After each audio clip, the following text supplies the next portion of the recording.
এই পৃথিবীতে দেখবেন কোনো মানুষ যখন কোনো কাজের ক্ষেত্রে সাকসেসফুল হয়ে গেছে, তখন সেই মানুষটার পাশে অনেক মানুষ থাকে। অনেক অচেনা মানুষও তখন তার বন্ধু হয়ে যায়।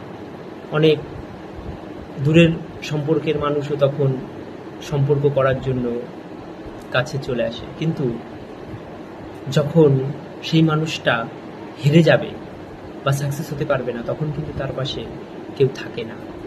কিন্তু তখন যে মানুষটা তার পাশে থাকে, সেটাই হচ্ছে আসল প্রকৃত বন্ধু। তাই বিপদের সময় যে মানুষটা বা দুঃখের সময় যে মানুষটা পাশে থাকে, তাকে কখনো ভুলতে নেই এবং তাকে কখনো ভুলবেন না।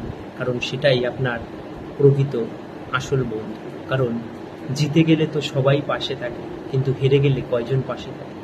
তাই যখন আপনি আনসাকসেসফুল হচ্ছেন বা কোনো কাজে ব্যর্থ হচ্ছেন, তখন ভেঙে পড়লে যে মানুষটা থাকে পাশে, সেই মানুষটাকে সারা জীবন মনে রাখবেন। সেটাই আপনার প্রকৃত বন্ধু।